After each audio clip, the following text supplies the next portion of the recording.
చూసిన రోల్స్లో మీ రోల్స్లో చాలా violent role ఇది. ప్రీవియస్లీ జిల్లా అనే ఒక మూవీలో మీరు పోలీస్ గెటప్లో చేశారు, అండ్ ఆఫ్టర్ లాంగ్ టైం ఇందులో చేస్తున్నారు. సో ఎలా అనిపిస్తుంది? అంటే అందులో చాలా రొమాంటిక్ రోల్ అది, అండ్ ఇది చూస్తేనే భయం వేస్తుంది. అంటే అందులో మేము క్రష్గా చూసుకున్నాం, ఇది చూసినప్పుడు భయపడుతున్నాం. మీ ఎలా ఉంది? అలాంటి ఫ్యాన్స్ కన్వర్ట్ అవుతారా ఇలాంటి క్యారెక్టర్స్కి? Well, fans in fact like when the actor does versatile things, and Jillalo na role oka comedy cop laga, it wasn't a serious cop. Ee cinema lo she takes her job very seriously, so emi comparison ledu. And well, there's nothing really to get scared. You watch the movie, you'll also feel that she's very relatable. And telugulo మంచి పేరు మీది, ప్రభాస్ గారిది. So darling and mister perfect వచ్చినాయి. So June 7th మీ movie release అవుతుంది, June 27th కల్కి release అవుతుంది. How you feel about these two movies? అలా ఏం చెప్తారు? My movie I'm very excited about, obviously, Andy. I can't wait for you guys to watch it. Prabhas's film also I'm very excited about because I can't wait to see it. So Kalki kosam nenu audience, ee cinema kosam nenu actor. So of course difference unnai.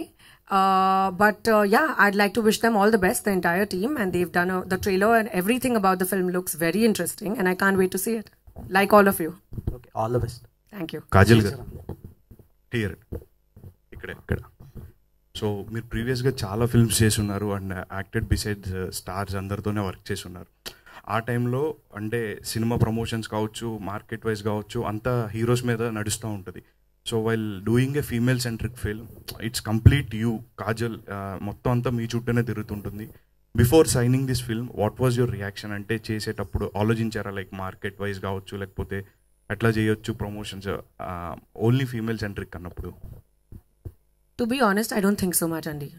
I only think about what my role is going to be, the creative aspect of it, the story, and that's pretty much it.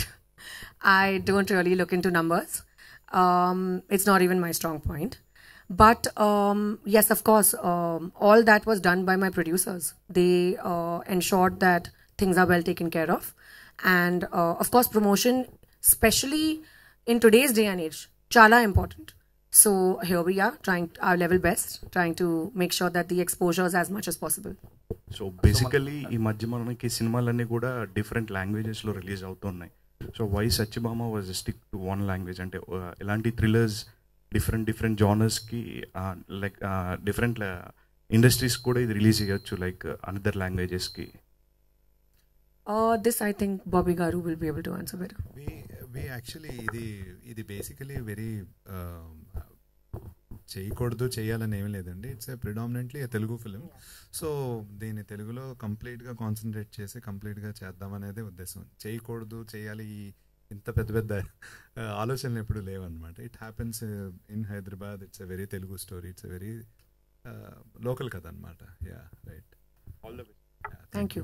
But it will be in other languages once it later on maybe. Suman గారు director. Hi sir. Trailer చూసినా ఇప్పటివరకు discussion చూసినా crime thriller investigative పాయింట్లో వెళ్తుంది కదా అన్న అనిపిస్తుంది. So దీంట్లో చాలా సినిమాలు వచ్చాయి ఇంతకుముందు, క్రైమ్ థ్రిల్లర్లు, ఇన్వెస్టిగేటివ్ సినిమాలు హిట్లు చాలా హిట్ అయ్యాయి, కొన్ని ఇదే. సో మీరు చెప్పాలనుకున్న పాయింట్ కరెక్ట్గా ఎగ్జాక్ట్ పాయింట్స్ ఏంటి? 3 పాయింట్లు చెప్పాలంటే థియేటర్కి వచ్చి ఆడియన్స్ చూడాలి అంటే ఏంటి? ఆడియన్స్ చూడాలంటే ఇప్పుడు ఏం చెప్పకూడదండి, నేను వచ్చి చూడాలంటే అంటే మీకు బాగా నచ్చిన మీరు డిస్కస్ చేసిన పాయింట్స్. ఇప్పుడు క్రైమ్ థ్రిల్లరు, ఇన్వెస్టిగేటివ్ అని చాలా సినిమాలు చూసాం కదా ఇప్పటి వరకు. అవునండి. మీరు స్పెషలైజ్డ్ చేసింది ఏంటి? అంటే యూజువల్గా ప్రతి కాప్ లైఫ్లోని ఒక వాళ్ళ కెరీర్లో మీకు ఇంపార్టెంట్ కేసు ఏంటి, మీరు గుర్తుండిపోయే కేసు ఏంటి అని అడిగితే ఒక కేసు చెప్తారు. ఇప్పుడు సత్యభామకి అలాంటి ఒక కేసు అది. కానీ ఆ కేసుని సాల్వ్ చేయలేకో, లేకపోతే ఎప్పుడో ఎంట్రీలోనో, లేకపోతే రిటైర్డ్ అయిపోయాకని చెప్తారు వాళ్ళు, ఈ కేసు సాల్వ్ చేయలేకపోయానండి. బట్ తన ఆ కేసుని ఎలా సాల్వ్ చేయాలి అని తన ప్రమోషన్స్ వేరే డిపార్ట్మెంట్ కూడా చేంజ్ అవ్వకుండా, లైక్ ఉంటాయి కదా క్రైమ్, ట్రాఫిక్ ఇలాగా, తన షీ టీమ్స్లోనే ఉండి ఆ కేసుని సాల్వ్ చేయాలని తపన పడుతూ ఉంటుంది. తను ఎంత ఆవేదనతో ఆ కేసుని ఎంత సాల్వ్ చేసింది, దానికి ఒక జస్టిస్ తీసుకురావడానికి ట్రై చేసింది అన్నది ఒక ఎమోషనల్ జర్నీ అండి. ఒక కేసు, ఒక క్లూస్ తీసుకునడం, ఆ కేసు సొల్యూషన్ ఇచ్చేయడం అనేది యూజువల్ క్రైమ్ థ్రిల్లర్స్ చూస్తూ ఉంటాం కదా. Not like that. She's travelling with that family and దానికి ఎంత జస్టిస్ ఇచ్చింది అన్నది ఈ స్పెషాలిటీ ఇన్ ది స్టోరీ. మొదటి సినిమాకే డైరెక్షన్ ఇదే కథని అంటే క్రైమ్ థ్రిల్లర్ని చేయాలని ఎందుకు అనుకున్నారు? ఇంకో లవ్ స్టోరీలు కానీ అవి ఇంట్రడ్యూస్ అవుతుంటారు కదా. అంటే ఇదే చేయాలని అలా అనుకోలేదండి, ఇది బై యాక్సిడెంట్గా అయింది. I started my journey as a writer for this film. Dialogues ఇలా అనుకున్నాము అండ్ అవసరం అవకాశం రెండు కలిసి వచ్చినాయి.